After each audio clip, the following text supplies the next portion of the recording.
चांद के दक्षिणी ध्रुव को काफी रहस्यमय माना जाता है और वहां अरबों सालों से सूरज की रोशनी नहीं पहुंची। ऐसे ही चांद से जुड़ी 8 बातें जो शायद ही आपको पता हो। नंबर 1, चंद्रमा गोल नहीं है। पूर्णिमा के दिन चंद्रमा बिल्कुल गोल नजर आता है, लेकिन असल में एक उपग्रह के रूप में चंद्रमा किसी गेंद की तरह गोल नहीं है। ये अंडे की तरह अंडाकार है। नंबर 2, पृथ्वी की रफ्तार धीमी कर रहा है चंद्रमा।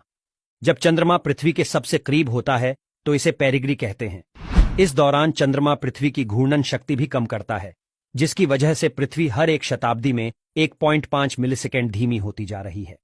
नंबर 3, चंद्रमा की रोशनी पूर्णिमा के चांद की तुलना में सूरज 14 गुना अधिक चमकीला होता है। पूर्णमासी के एक चांद से आप अगर सूरज के बराबर की रोशनी चाहेंगे तो आपको 3,98,110 चंद्रमाओं की जरूरत पड़ेगी। जब चंद्र ग्रहण लगता है और चंद्रमा पृथ्वी की छाया में आ जाता है तो उसकी सतह का तापमान 500 डिग्री फ़ारेनहाइट तक गिर जाता है। नंबर 4, चांद पर कैसे बने गहरे गड्ढे। इसकी प्रतिक्रिया में चीनी लोग जितना संभव हो उतना शोर मचाते थे। उनका यह भी मानना था कि चांद पर एक मेंढक रहता है जो चांद के गड्ढों में बैठता है, लेकिन चांद पर मौजूद गहरे गड्ढे अब से 4 अरब साल पहले आकाशीय पिंडों की टक्कर से बने हैं। नंबर 5, चांद का रहस्यमयी दक्षिणी ध्रुव। चांद का दक्षिणी ध्रुवीय क्षेत्र जहां चंद्रयान 3 पहुंचा, नासा के मुताबिक इस क्षेत्र में ऐसे कई गहरे गड्ढे और पर्वत हैं जिसकी छांव वाली जमीन पर अरबों सालों से सूरज की रोशनी नहीं पहुंची है। नंबर 6, चांद पर सीक्रेट प्रोजेक्ट। एक दौर ऐसा था जब अमेरिका चांद पर परमाणु हथियारों के इस्तेमाल पर गंभीरता से विचार कर रहा था।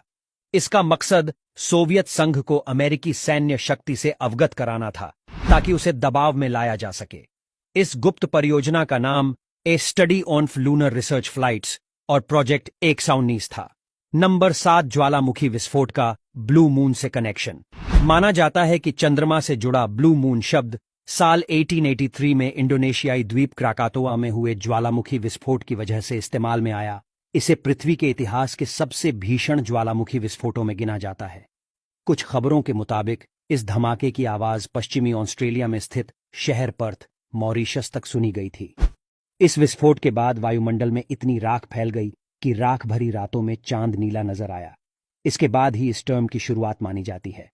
नंबर 8, लियोनार्डो डा विंसी ने पता लगाया था चांद का बाकी हिस्सा बहुत कम दिखाई देता है, इतना कि हम इसे न के बराबर कह सकते हैं, और कुछ दिखाई देना भी काफी हद तक मौसम पर निर्भर करता है।